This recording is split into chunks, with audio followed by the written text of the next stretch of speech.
Welcome back mga master at welcome po sa ating channel Negro Fishing. Samahan niyo po kaming muli sa aming fishing adventure ngayong araw. Tara po, sama-sama po tayo at let's go! Mga master, ayun yung black off sa kabila oh. Yan yung mga black off mga master. Yan sila. Alright. Ganda ng panahon nga dito. Medyo nabungol tayo sa lakas ng makina. Ayun. Mamamana tayo today. Siyempre, sana suportahan nyo pa rin kami palagi. At yun, mga ka-black ops sa kabila, mamamana rin ngayon. At tara, let's claim the blessing today and subscribe kayo sa mga bago pa rin dyan. So, let's go!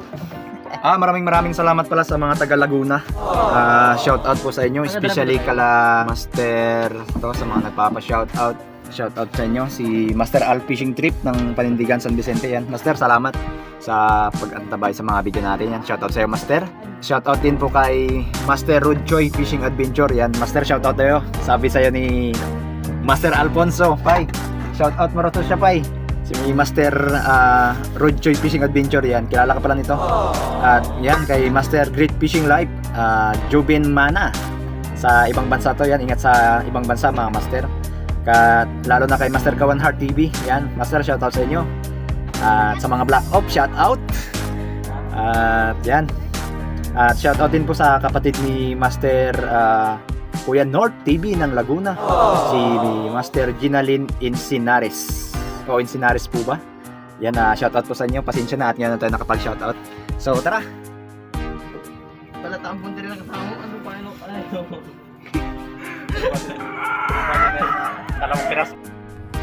Pagkatapos kong makasit up mga master, ako palang unang nag-dive sa aming tatlo ng mga kasama ko. At ito, ang ating unang dive sa araw na to mga master ay dito sa may malaking bato. Nag-dive bottom na tayo kaagad sa ating spot. At ito yung mga nangyari sa ilalim mga master. Nagpi-fish call po tayo mga master para maka-attract tayo ng isda. At ito, while tayo nagpi-fish call ay may nakapansin naman ang tawag natin. Ayan, isang darag-darag or saging-saging ang tawag po namin dyan. At binigyan po natin ng shot dyan mga master. At ito po ang ating unang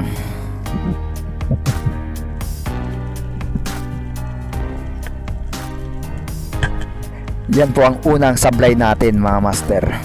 Kaya pagkatapos po niyan mga master, nag-move ako ng konti sa unahan ng pinanaan kong yan. At may napansin akong malaking bato at nag-dive bottom tayo dito sa malaking bato. At mayroon namang dalawang masarap na pangsabaw mga master.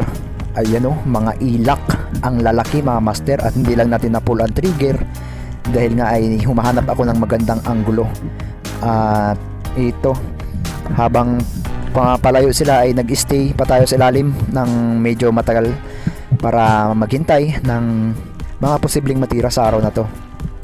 Ang problema lang nga master ay nagugulat po yung mga maliliit na isda or mga damsel fish dyan sa harap natin, yung mga palata.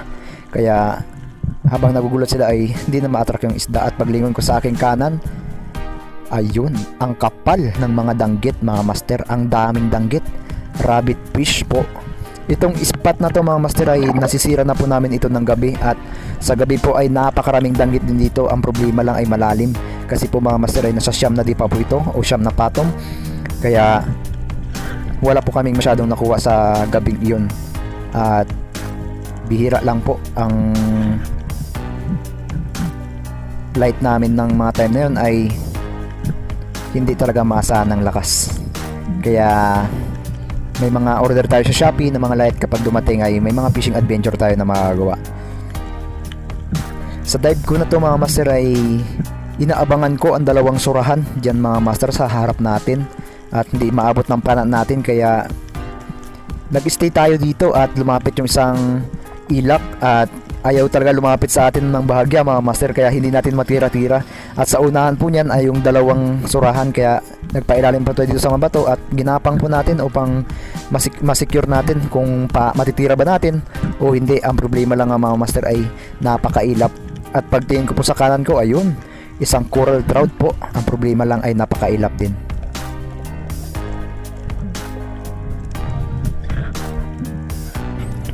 Sinusundan ko itong malaking pagi mga master. Ang laki po niyan. At ayan, nasa ilalim po siya. Siguro mga nasa 10 dipa na to, kaya hindi na natin masyadong nahabol sa lalim dahil may limit lang po ang ating lalim na naaabot. At sa point na to mga master ay nakakita tayo ng coral trout. At ang ganda at ang amo niya mga master, at nasa 10 dipa rin po ito at inaabot po natin kapag mayroong isda. Kaya ito po yung ating unang isda sa araw na to, coral trout or lapu-lapu. Pero po ang tawag namin dyan mga master ay suno sa mga Tagalog. Itong coral trout mga master ay napakasarap din po ito sa kinilaw. Lalo na sa mga mahilig sa escabeche ay masarap to. Pero mas prefer ko po ito sa kinilaw mga master. Tatanggalin lang po yung balat. Napakasarap po niya ng coral trout or suno. At ang ating unang isda sa araw na to ay secured na.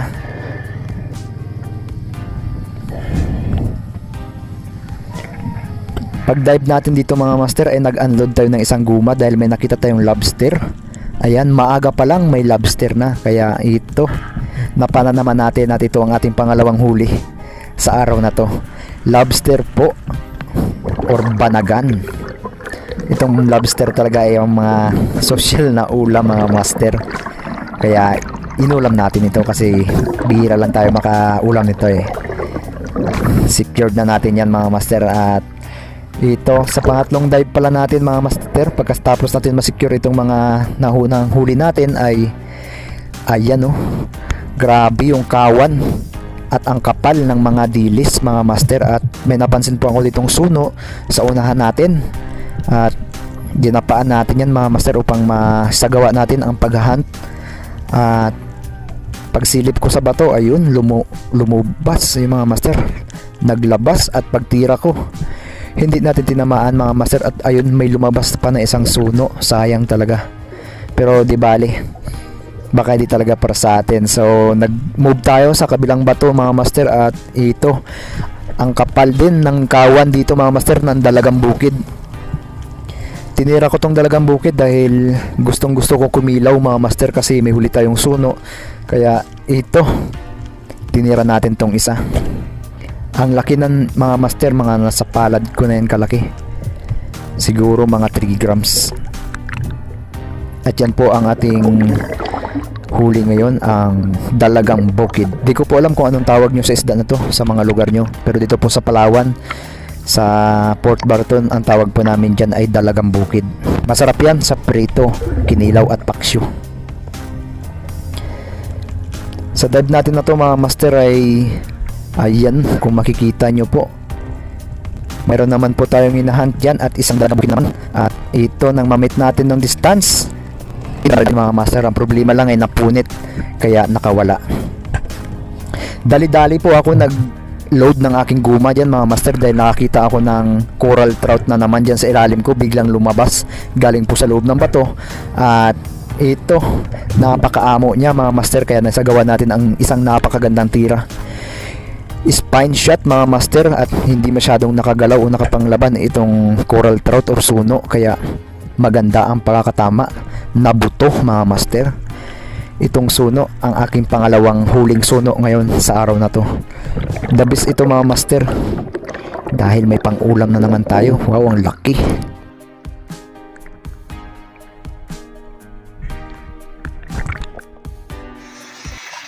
Sagwan tayo mga master. Sir Alfonso nyo, sumasagwan na naman. Nasiraan po tayo along the way pa uwi ng ating bayan ng Port Barton. Yan po mga kaibigan, sila Kuya Boyet. Shout out sa'yo kay Boyet ng mabilis sa ibang banda. Sagwan na naman. Siraan na naman, matagan na. Sus.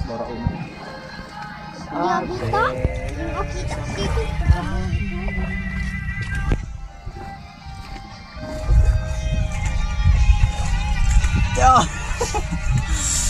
Even the night is bitter.